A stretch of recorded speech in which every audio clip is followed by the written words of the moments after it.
예, 반갑습니다. 이 영상은 온라인 클래스 기하 수업 영상입니다. 자, 지난 시간에 했던 교과서 112쪽의 예제 2번 문제에 이어서 이번 시간엔 교과서 112쪽에 있는 문제 4번, 5번부터 시작해 보도록 할게요. 그 전에 지난 시간에 배웠던 내용을 잠시 점검해 보면 지난 시간에 우리는 이와 같은 내용들을 배웠습니다. 공간 도형들의 위치 관계에 대해서 배워봤는데요. 첫 번째로 증명 없이 항상 참으로 인정하는 성질인 공간도형의 기본 성질 세 가지에 대해서 배워봤고, 그 다음은 평면을 유일하게 하나로 결정하게 되는 조건 네 가지에 대해서 배워봤었죠. 그 다음으론 직선 L과 직선 M, 즉 서로 다른 두 직선이 가질 수 있는 공간에서의 위치 관계로 한 점에서 만난다, 평행하다, 꼬인 위치에 있다 세 가지가 있다는 걸 배웠고요. 그 다음으로는 직선과 평면이 공간에서 가질 수 있는 위치 관계로 포함된다, 한 점에서 만난다, 그리고 평행하다 세 가지가 있다는 걸 배웠습니다. 다섯 번째로 두 평면이 가질 수 있는 공간에서의 위치 관계로 두 평면이 만난다, 즉 교선을 하나 갖는다와 평행하다 두 가지가 있다는 걸 배웠고, 이러한 위치 관계들을 이용해서 예제 1번과 문제 3번, 예제 2번 이 세 가지 문제들을 증명해 봤어요. 이번 시간엔 이어서 교과서 112쪽에 있는 문제 4번 계속 증명해 보도록 하겠습니다. 자, 교과서 112쪽이에요. 예. 자, 그럼 문제 4번을 가져가 보면 예.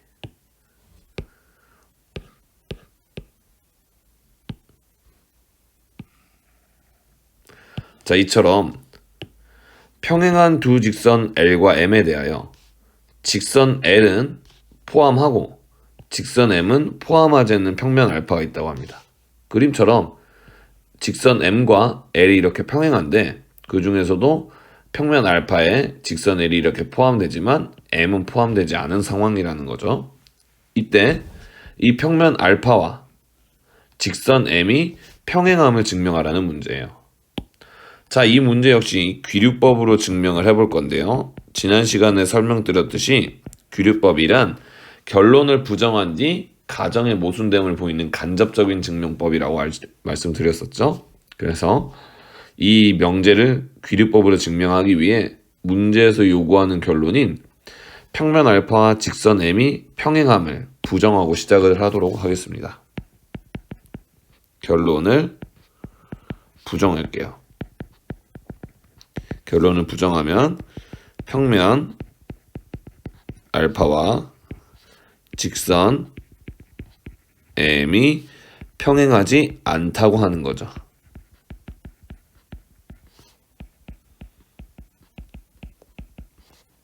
이렇게 결론을 부정한 다음에 이 부정한 사실로부터 논리적으로 사고를 이어가서 결국 그렇게 얻어낸 내용이 문제에 주어진 가정과 모순됨을 보이도록 할 겁니다.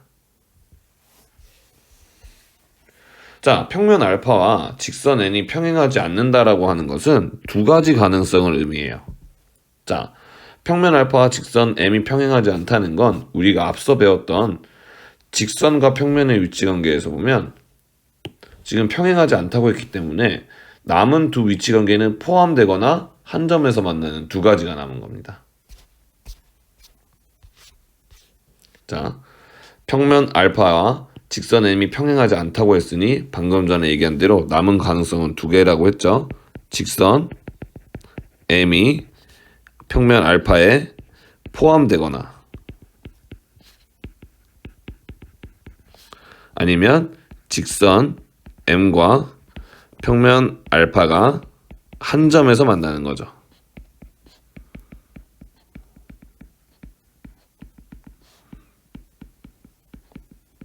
그런데 문제에 보면 직선 m은 포함하지 않는 평면 알파라고 써있기 때문에 직선 m이 평면 알파에 포함될 일은 없겠네요. 즉 평면 알파와 직선 m이 평행하지 않다라는 건 지금 상황에서는 직선 m과 평면 알파가 한 점에서 만나는 상황이라는 겁니다.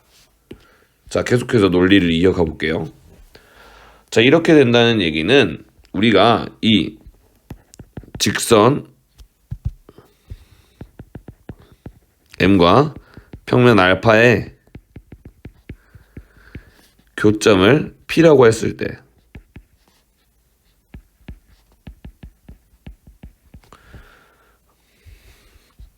자, 문제에서 처음 나온 조건인 평행한 두 직선 L과 M이라는 조건에 의하여 즉 L과 M이란 두 직선은 평행이므로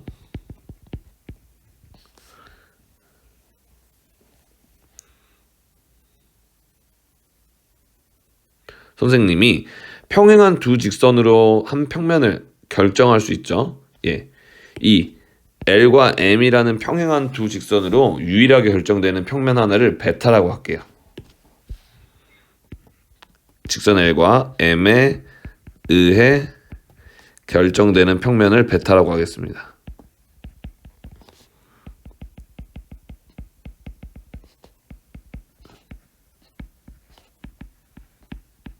이런 식으로 만든다는 거죠. 이 L과 M을 포함하는 이런 평면 하나가 존재하고 이걸 베타라고 하겠다라는 거죠. 네.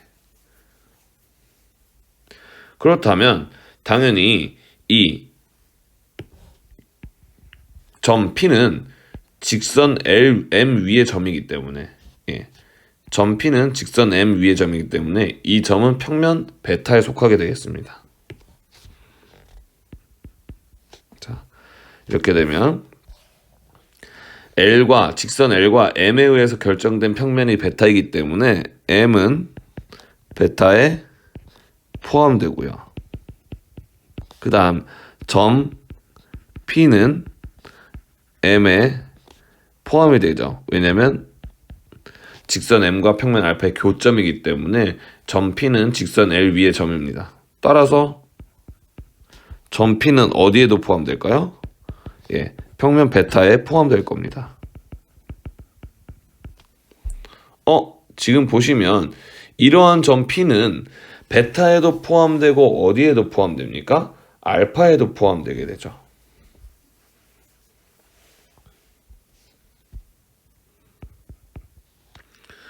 처음에 여기 있었던 직선 M과 평면 알파의 교점이 P이기 때문에 자동으로 P는 알파에도 포함됩니다.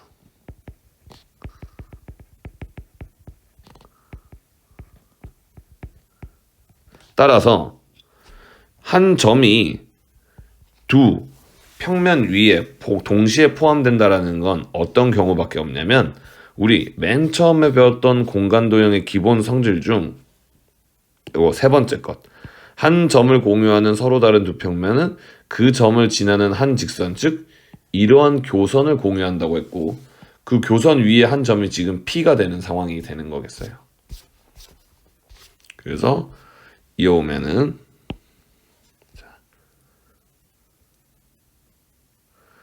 점 P는 평면 알파와 베타의 교선에 포함됩니다. 그런데 문제 애초에 보시면 이 평면 베타와 평면 알파의 교선이 뭐가 될 수밖에 없겠어요? 알파에도 속하고 동시에 베타에도 속하는 직선이 교선일 수밖에 없겠죠. 그러므로 평면 알파와 베타의 교선은 L이에요. 이 교선이 바로 직선 L인 것이죠. 그러므로 점 P는 어디에도 포함됩니까? 네. 직선 L에도 포함됩니다. 자, 이렇게 해서 어디까지 왔냐면 점 P는 직선 M에도 포함되고 점 P는 직선 L에도 포함된다라는 사실까지 왔어요. 이렇게. 이 사실이 무엇을 의미할까요? 네, 점 P가 직선 L과 M의 교점이 된다는 얘기겠죠.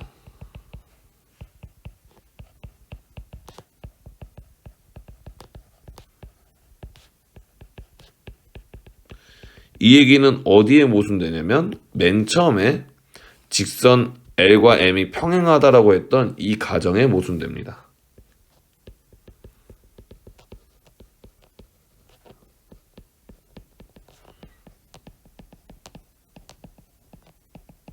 자, 이렇게 결론을 부정해서 논리적인 전개를 과정을 거쳐서 얻어낸 점 P가 직선 L과 M의 교점이 된다라는 이 사실이 문제 처음부터 나와 있는 가정인 직선 L과 M이 평행하다라는 가정에 모순되므로 이렇게 결론을 부정하는 것이 잘못된 일이다라는 게 밝혀진 거죠.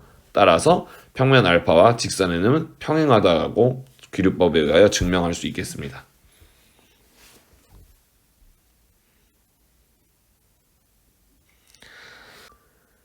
자, 이렇게까지 해서 교과서 112쪽에 있는 문제 4번까지 풀어봄으로써 우리는 공간 도형들의 위치 관계를 이용해 명제들을 증명하는 방법들에 대해서 한번 배워봤어요.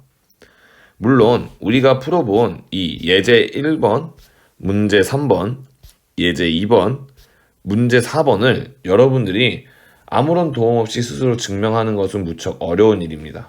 물론 그것을 할 수 있는 것조차도 할 수 있다라는 걸 기대하기도 쉽지 않은 정도의 난이도의 문제인데요. 선생님이 여러분들한테 바라는 것은 무엇이냐면 여러분들이 이것을 처음부터 끝까지 논리적으로 문제없이 증명을 할 수 있기를 바라는 게 아니라 적어도 이 논리에 의해서 다음 논리로 전개될 때 그 근거로 우리가 앞서 배운 공간 도형들의 기본 성질 또는 결정 조건 또는 위치 관계들을 근거로 될 수 있다라면 여러분들이 이 문제들을 직접 증명하지 못하더라도 충분히 내용을 잘 이해하고 활용할 수 있다는 증거가 될 수 있어요. 그래서 한 번 더 여러분들이 이 문제들을 돌아보면서 내가 이 논리에서 이 다음 논리로 넘어갈 때 근거를 이러한 위치관계와 성질에서 찾아서 말할 수 있는가를 점검해 보시기 바랍니다. 자, 이렇게 해서 첫 번째 소단원이었던 공간 도형들의 위치관계 내용 마치도록 하고요. 이번에는 두 번째 내용인 삼수선의 정리에 대해서 배워보도록 할게요. 교과서 114쪽으로 넘어가서 진행하도록 하겠습니다. 네, 이번에는 교과서 114쪽에 있는 두 번째 소단원 삼수선의 정리에 대해서 배워보겠습니다. 자, 이 삼수선의 정리에 대해서 바로 배우기 전에 먼저 선행되어야 될 지식들이 몇 가지 있는데요. 그 중에 첫 번째인 두 직선이 이루는 각을 정의하는 방법에 대해서 배워보도록 할게요. 자, 1. 두 직선이 이루는 각입니다. 자, 두 직선이 이루는 각은 두 가지 상황으로 나누어서 결정하는 방법을 구분 지을 수 있는데요. 만약 한 점에서 만나는 두 직선이 있다면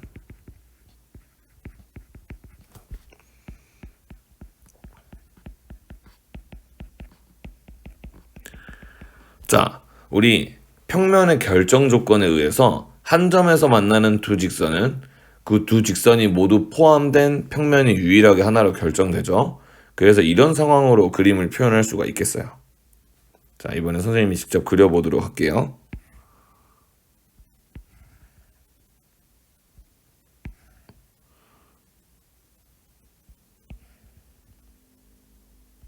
이렇게 평면 알파가 있고 지금 이 평면 알파 위에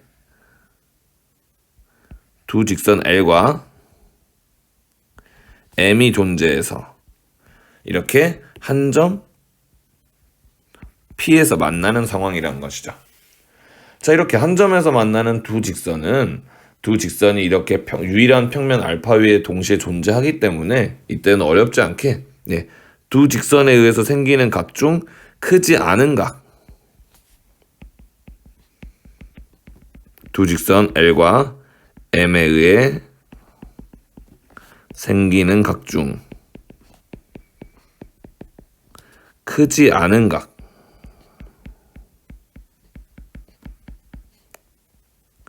각을 바로 두 직선이 이루는 각이라고 합니다.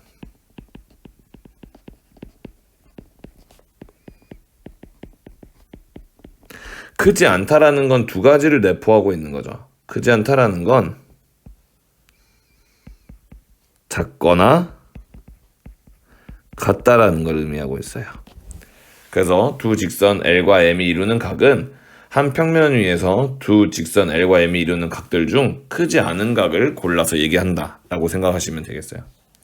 그런데 만약 두 번째로는 이렇게 두 직선이 한 점에서 만나지 않고 꼬인 위치에 있다면,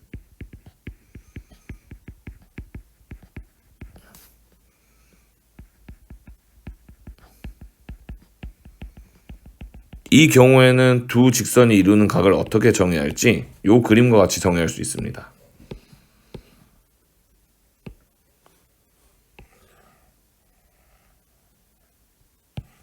이렇게 꼬인 위치에 있는 두 직선의 경우에는 이와 같은 방법으로 정의할 수 있어요. 지금 L과 직선 M이 이렇게 한 평면 위에 있지도 않으면서 만나지도 않는 꼬인 위치에 있다면 어떻게 해줘야 되느냐? 두 직선 중 한 직선을 이렇게 평행 이동을 시켜요.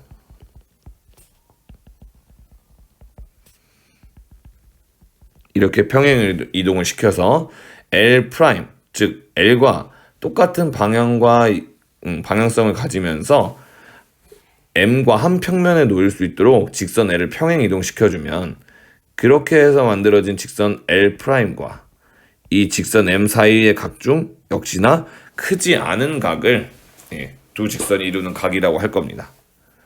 즉 우리가 꼬인 위치에 있는 두 직선인 경우에는 다른 한 직선을 평행 이동해서 한 점에서 만나게 한 뒤 크지 않은 각을 선택해서 각이라고 정의하겠다라는 얘기가 되겠죠. 그 내용을 글로 써서 정의해보면 이렇게 쓸 수 있겠습니다. 두 직선 중 하나를 평행 이동해서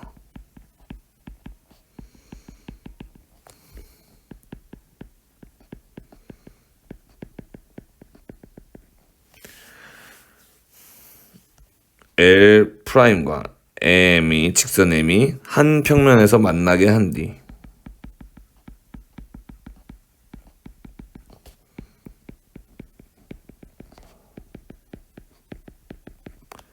이루는 각 중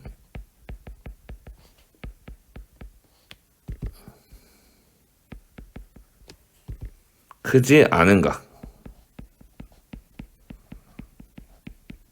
이것을 두 직선이 이루는 각이라고 정의합니다. 바로 그림에서는 이 각이 되겠죠. 자, 그리고 특별히 두 직선 L과 M이 이루는 각이 90도가 되는 경우를 우리는 뭐라고 얘기할 것이냐면, L과 M이 수직이다라는 기호로 표현을 하고, 말로는 L과 M이 수직이다 이렇게 적어서 풀어서 설명을 할 거예요. 자, 이렇게 해서 우리가 삼수선의 정리를 위해서 필요한 선수 지식인 첫 번째로 두 직선이 이루는 각을 정의하는 방법에 대해서 배웠습니다. 한 점에서 만나는 두 직선은 그 두 직선에 의해서 결정되는 평면 위에서 두 직선이 이루는 각 중 크지 않은 각을 의미한다. 두 번째로 꼬인 위치에 있는 두 직선의 경우에는 한 직선을 평행 이동해서 두 직선을 한 평면 위에 있도록 이동한 다음에 1번과 같은 방법으로 이루는 각을 정의한다. 특히 두 직선이 이루는 각이 90도가 되는 경우 두 직선은 수직이다라고 하고 기호로 이렇게 표현한다 라는 내용까지 되겠어요. 자, 그럼 여러분들이 이 두 직선이 이루는 각에 대한 내용을 잘 이해했는지 교과서 114쪽에 있는 문제 1번을 가지고 풀면서 연습을 해볼게요.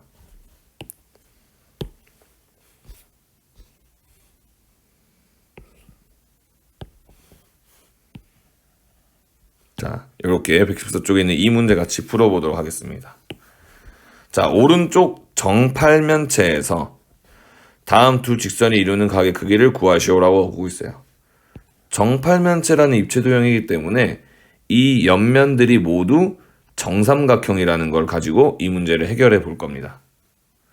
자, 먼저 첫 번째로 직선 AB와 직선 CD에 이루는 각의 크기를 구해달라고 하는데요. 직선 AB는 이 직선이고 직선 CD는 이 직선이죠. 예. 두 직선은 지금 한 점에서 만나지 않고 있어요. 그러면 어떻게 해야 된다고 했습니까? 두 직선 중 한 직선을 평행 이동해서 한 점에서 만나도록 이동시키면 돼요. 그럼 선생님은 어떻게 할 거냐면 이 AB라는 이 직선과 지금 우리가 CD라는 이 직선이 이루는 각을 구해야 되니까 선생님은 이 AB라는 직선을 평행 이동해서 이 AB라는 직선을 평행 이동해서 이곳으로 옮겨 볼게요. 좀 색깔을 구분짓기 위해서 선생님이 녹색으로 하겠습니다. 이 AB라는 직선을 이렇게 평행 이동을 해서 잘 안 보이네요. 죄송해요. 네, 이 색깔이 낫겠네요. 네, 이것도 안 보이네. 이걸로 하죠. 이 AB라는 직선을 이렇게 평행 이동을 해서 DF로 옮겨 볼게요. 여러분들 정팔면체 모양을 이해하신다면 선분 AB, 직선 AB를 평행 이동하면 직선 DF와 동일해질 수 있다고 충분히 생각하실 수 있을 겁니다. 그럼 이 직선과 문제에서 원하는 직선 CD가 이루는 각이죠. 결국 괄호 1번에서 원하는 두 직선이 이루는 각은 이 각과 동일하다 할 수 있겠어요. 근데 이 각은 정삼각형의 두 변이 이루는 각과 동일하므로 몇 도가 되겠습니까? 예, 60도가 정답이 된다. 구할 수 있겠죠. 자, 그림이 하나 더 필요하니까 선생님이 똑같은 그림을 불러와서 풀이를 계속해 볼게요.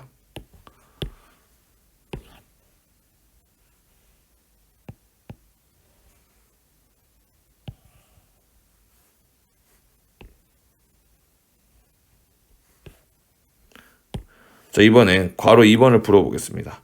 이번 직선 AC와 즉 이 직선이죠.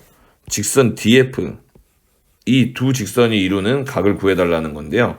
역시나 지금 당장 보게 되면 이 AC라는 직선과 문제에서 원하는 DF라는 직선이 한 점에서 만나지 않고 있습니다. 그러면 어떻게 해야 된다고요? 예, 두 직선 중 한 직선을 평행 이동해서 한 점에서 만나게 옮겨주면 돼요. 그럼 선생님은 이 AC라는 직선을 이렇게 평행 이동해서 EF가 되도록 평행 이동을 시켜볼게요. 역시나 정팔면체 모양을 이해하고 있다면 AC라는 직선을 평행 이동하면 EF와 동일해질 거라는 걸 이해할 수 있을 겁니다.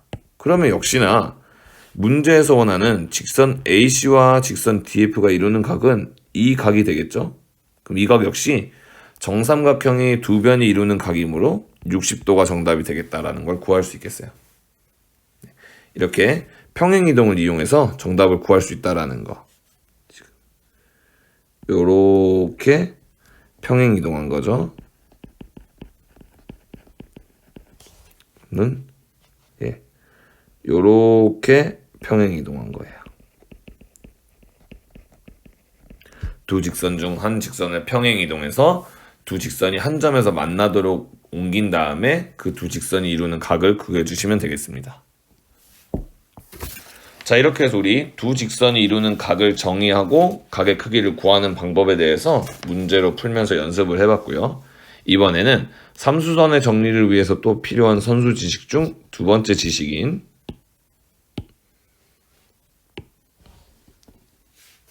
직선과 평면이 수직할 조건과 뜻에 대해서 배워보도록 하겠습니다.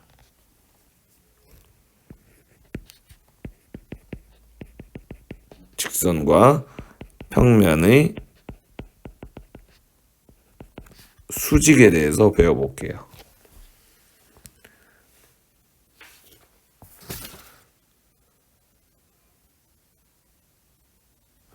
자, 직선과 평면이 수직하기 위해서는 또는 직선과 평면이 수직하다라고 하는 것은 무슨 뜻인지 이 그림을 통해서 또 설명을 해드리겠습니다.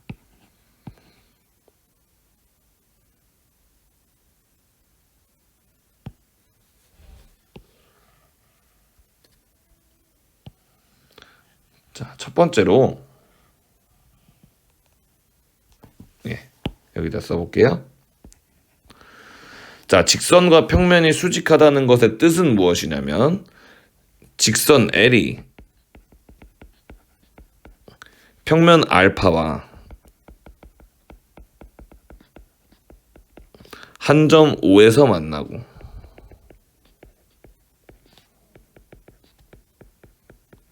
또는 직선 L과 평면 알파가 만나는 그 한 점을 O라고 한다. 이것과 동일한 뜻이 되겠죠. 지금 보시면 평면 알파와 직선 L이 만나는 그 한 점을 O라고 하겠다라는 거예요. 그리고 점 O를 지나면서 평면 알파 점 O를 지나는 평면 알파 위의 모든 직선과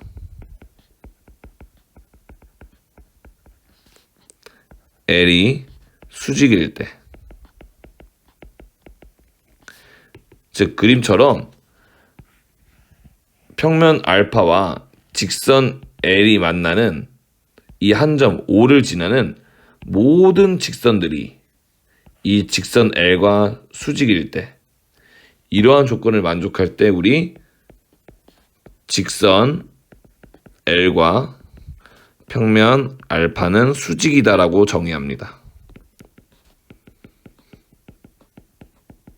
하고 기호로는 L과 알파가 수직이다 이렇게 써주게 해요. 자, 이것을 직선과 평면이 수직하다라는 것의 정의가 되겠고요.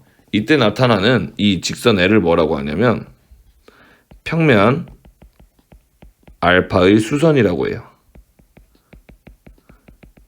즉 평면 알파의 수직인 선이란 뜻이죠. 그리고 이 수선과 평면이 만나는 이 점 O를 뭐라고 하냐면 직선 L의 수선의 발이라고 합니다.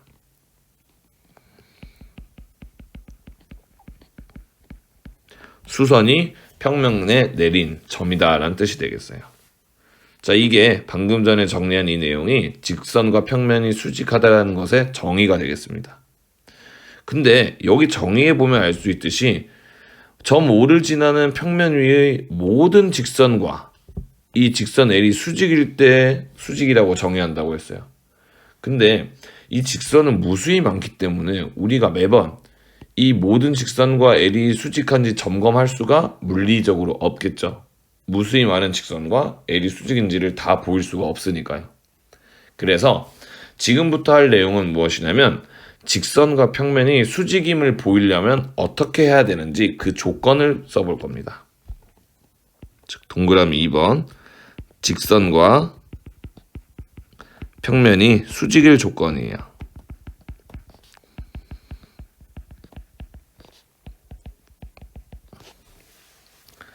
자, 직선과 평면이 수직일 조건은 무엇이냐면 여기에 써보겠습니다. 자, 일단 직선 L이 평면 알파와 한 점 O에서 만나고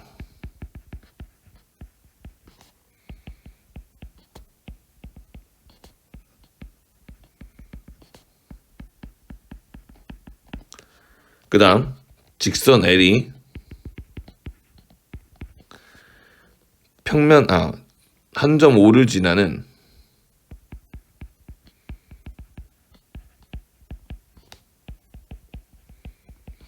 평면 알파 위의 두 직선 M과 N과만 수직이면 결론이 무엇이 되는 거냐? 직선 L과 평면 알파는 수직이 됩니다. 즉 L과 알파는 수직이다 이렇게 증명할 수 있다라는 거예요. 자, 동그라미 1번과 동그라미 2번을 구분 지어야겠죠? 동그라미 1번은 직선과 평면이 수직하다라는 말의 정의이고요. 동그라미 2번은 우리가 이 모든 직선이 L과 수직인 걸 보일 수 없기 때문에 어떻게 하면 직선과 평면이 수직임을 보일 수 있는지 그 조건으로서 모든 직선과 수직임을 보일 필요 없이 딱 한 점 5를 지나는 평면 알파 위에 두 개의 직선이랑 직선 L이 수직임을 보이기만 하면 이 조건에 의해서 직선 L이 평면 알파가 수직이다라는 것이 보장이 됩니다. 자, 그러면 선생님, 이 조건의 근거는 무엇인가요? 그 근거, 즉 증명하는 과정은 교과서 115쪽에 있는 예제 1번이 되겠어요. 같이 한번 보도록 할게요.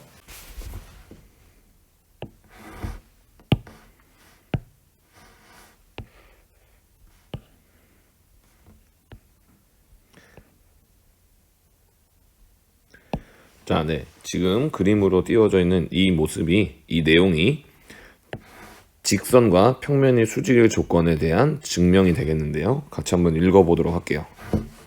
자, 오른쪽 그림과 같이 직선 L이, 이 직선이죠, 평면 알파와 한 점 5에서 만나고, 그리고 이 점 5를 지나는 평면 알파 위의 서로 다른 두 직선 M과 N과 수직이면, 즉 우리가 증명하고자 하는 직선과 평면의 수직일 조건에 해당하는 내용들이겠죠. 이 내용들이 보장되면 직선 L은 평면 알파와 서로 수직임을 증명하겠습니다. 증명하기 위해서 아래쪽에 있는 그림처럼 진행을 해볼 건데요. 자, 오른쪽 그림과 같이 점 5를 지나는 평면 알파 위에 임의의 한 직선을 G라고 하겠습니다. 이거는 뭐냐면, 자, 우리가 위에서 했던 직선과 평면이 수직이다라는 것의 정의는 무엇이었냐면, 직선 L이 평면 알파와 한 점 5에서 만나고, 그리고 이 점 5를 지나는 평면 알파 위에 모든 직선과 L이 수직이어야만 직선은 그 평면과 수직이다라고 말할 수 있다라고 했어요. 그래서 우리가 지금 하려는 건 뭐냐면, 이 평면 알파 위의 점 5를 지나는 아무 직선이나 잡았을 때도 직선 L과 수직이 된다라는 걸 보이기 위해서 점 5를 지나는 평면 알파 위에 임의의 한 직선, 즉 아무렇게나 그은 직선 하나를 갖고 왔을 때도 L과 수직임을 보이면 됩니다. 그래서 여기 써있는 이 내용의 근거는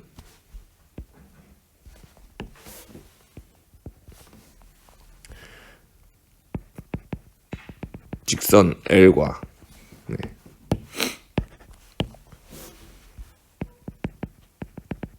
직선 L과 그 다음에 점 5를 지나는 평면 알파 위의 임의의 직선, 임의의 직선이라고 하는 건 모든 직선 중에서 하나를 아무렇게나 골랐다는 뜻이에요. G가 수직임을 보이려는 의도예요. 그러면 직선 L과 그 다음 점 5를 지나는 평면 위에 모든 직선이 수직임을 보일 수 있으니까요. 자, 그럼 계속해서 이어서 가볼게요. 자, 점 5를 지나지 않고 세 직선 N과 G를 각각 한 점에서 만나는 직선을 그어, 즉 이 직선을 의미합니다. 이 직선은 이 점 5를 지나지 않으면서 직선 M, 직선 N, 직선 G와 한 점 A, B, C에서 만나는 직선이죠. 이 직선을 그어서 각각 교점을 A, B, C라고 하자. 이렇게 설정을 했어요. 그 다음 또 설정을 추가로 해줄 건데, 어떤 설정을 해줄 거냐면 점 P와 점 P'을 잡을 건데, 이 두 점은 어떤 근거, 어떻게 잡을 것이냐?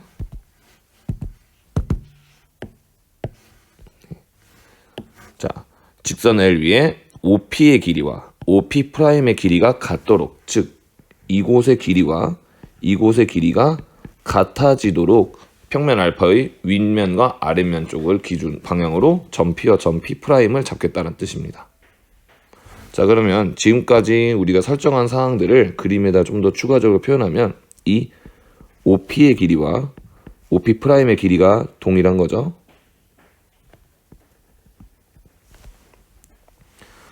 자, 이제 두 직선 M과 N은 모두 이 P에서 P'이라는 선분의 수직 이등분선이에요. 왜냐면 P와 P'을 잇는 이 선분은 이 직선 M에 의해서 중점으로 나뉘고, 그 다음 여기서 우리 처음에 가정이 무엇이었냐면 M과 N이 수직이라고 했었죠. 그러면 선분 P와 P'의 길이를 절반으로 나누면서 90도가 되도록 자르는 선분이니까 이 직선 M은 이 선분 P'의 수직 이등분선이 되는 겁니다. 그럼 수직 이등분선의 성질에 의하여 어떤 것이 또 보장되느냐? 이 AP의 길이와 AP'의 길이가 동일하다는 거죠. 그래서 이 둘의 길이도 이렇게 동일해져요. 똑같은 이유로 이 직선 N 역시 선분 P'의 수직 이등분선이기 때문에 역시 PB 그리고 P'B의 길이가 동일합니다. 즉, 이 선분의 길이와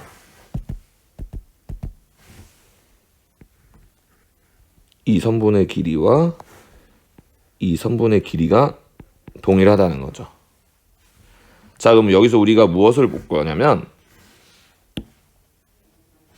이렇게 삼각형 PAB와 삼각형 P'AB를 볼 텐데 이 두 삼각형을 보시면 방금 전에 앞에서 보장된 내용들에 의해서 AP와 AP'의 길이가 같고 BP와 BP'의 길이가 같고, 그 다음 선분 AB는 공통으로 쓰이는 두 삼각형의 공통으로 쓰이는 변이므로 세 변의 길이가 같아서 삼각형 ABP와 ABP'은 SSS 합동입니다.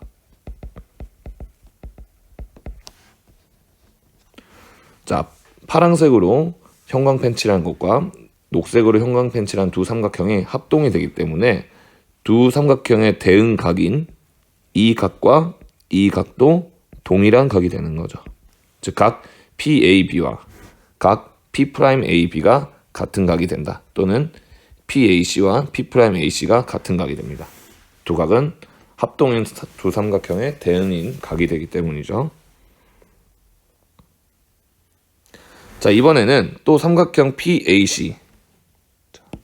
PAC라고 하는 것은 삼각형 PAC 이 삼각형과 P'AC라는 이 두 삼각형의 합동이라는 것을 보일 텐데, 합동인 이유는 먼저 한 변의 길이인 PA와 P'A가 같고요.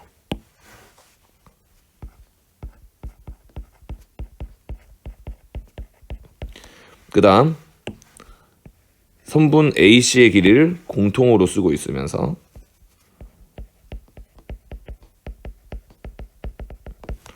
앞서 얘기한 것처럼 이 각 PAC와 P'AC가 같아요.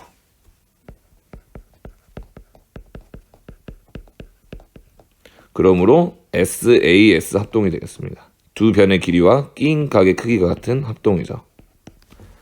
자, 그래서 두 삼각형이 합동이 됨으로써 우리가 원하는 이 PC라는 길이와 P'C라는 길이가 대응하는 변이므로 길이가 같아져요. 자, 지금까지의 과정은 사실 이 PC의 길이와 P'C의 길이가 같다라는 걸 얻기 위해서 해왔던 과정입니다. 이제 최종적으로 직선 L과 직선 G가 수직임을 보일 건데요. 이번엔 어떤 걸 이용해서 보일 거냐면 여기 POC라는 삼각형과 P'OC라는 이 두 삼각형의 합동임을 보일 거예요. 그렇게 보이기 위해서 먼저 이 삼각형 POC의 한 변과 P'OC의 한 변인 PC와 P'C가 같다라는 것을 이 앞의 과정을 이용해서 보인 겁니다. 그 다음 우리가 처음에 점 P와 점 P'을 잡을 때의 근거 자체가 P5의 길이와 P'O의 길이가 같도록 잡았기 때문에 당연히 이 둘의 길이는 같겠고요. 마지막으로 이 두 삼각형에서 OC라는 길이가 공통변으로 쓰이고 있죠. 예. 여기서 조금 중간에 생략되어 있는데 어떤 것들이냐면 PC와 P'C가 같고, 그 다음 OP와 OP'이 같고, 그 다음 OC는 공통이므로 삼각형 POC와 삼각형 P'OC는 SSS 합동이에요. 따라서 각 POC와 각 P'OC는 대응각으로서 크기가 같겠죠? 거기에 각 POC와 각 P'OC의 합은 일직선이므로 180도가 되는데 두 각의 크기가 같으므로 각각 90도, 90도가 되었습니다. 그래서 P'이라는 이 선분과 그 다음에 OC라는 이 선분은 서로 90도가 되겠다. 즉 직선 L과 직선 G가 수직이다라는 걸 이렇게 보일 수 있겠어요. 이렇게 됐으므로 우리가 처음부터 의도했던 직선 L과 점 O를 지나는 평면 알파 위의 임의의 직선 G가 수직임을 보였으므로 직선 L과 점 O를 지나면서 평면 알파 위에 있는 모든 직선은 수직임을 보일 수 있습니다. 그래서 직선 L과 평면 알파는 이렇게 수직이다라는 결론을 얻을 수 있겠어요. 자, 증명 자체가 좀 어렵기 때문에 여러분들이 스스로 증명을 할 수 있기보단 이 증명 과정을 이해하실 수 있으면 충분하겠고요. 자, 그것보다 더 중요한 것은 이를 통해서 확인한 직선과 평면의 수직일 조건, 직선과 평면의 수직임을 보이려면 그 직선과 그 평면 위에 두 직선이 수직임을 보이면 충분하다라는 이 조건을 우리가 활용할 수 있으면 되겠습니다. 자, 그렇게 활용할 수 있는지 교과서 115쪽의 문제 2번을 같이 풀면서 점검해 보도록 할게요.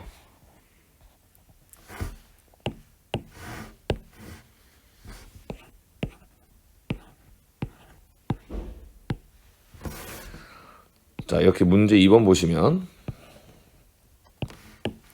오른쪽 정사면체에서 모서리 CD의 중점을 M이라고 하고, 즉 이 모서리 CD의 중점을 점 M이라고 한다는 거죠. 그렇게 얘기할 때 이 두 가지 사실이 맞음을 증명하라는 문제예요. 그러면 지금 우리가 보여야 될 게 뭐예요? CD라는 직선과 ABM이라는 평면의 수직임을 보여야 되죠. 아까도 얘기했지만 직선과 평면이 수직임을 보이려면 이 조건을 만족한다는 것을 보이면 되겠습니다. 즉 우리는 이 문제를 풀기 위해서 이것을 해야 된다라는 거죠. 직선 CD와 그다음 평면 ABM,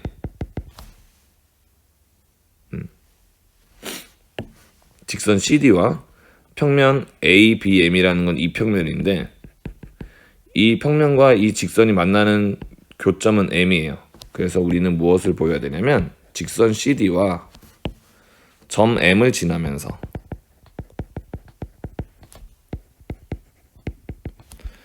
평면 ABM 위에 있는 두 개의 직선과 수직임을 보이면 됩니다.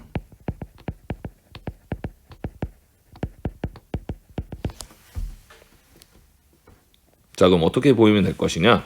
선생님은 먼저 첫 번째로 직선 AM과 직선 CD가 수직임을 보일 거예요.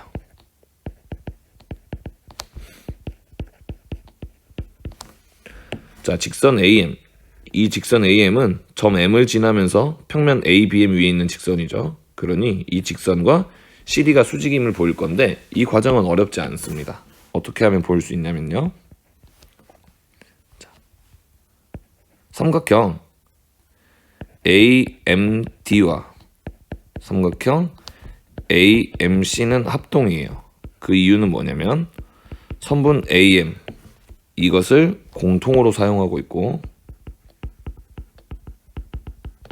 그 다음 문제에서 이 선분 CD의 중점을 M이라고 한다 했으므로 DM의 길이와 CM의 길이가 같죠. 그 다음 정사면체이므로 각 면들이 정삼각형을 이루고 있기 때문에 자동으로 선분 AC의 길이와 AD의 길이도 같습니다. 세 변의 길이가 같은 SSS 합동인 거죠. 따라서 대응각인 각 AMD와 각 AMC는 같고 그와 동시에 이 두 각의 합은 180도가 되므로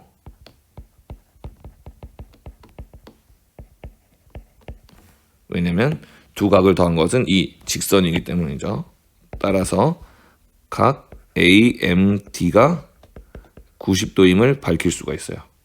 이러한 이유로 직선 AM과 CD는 수직이 됩니다. 동일한 원리로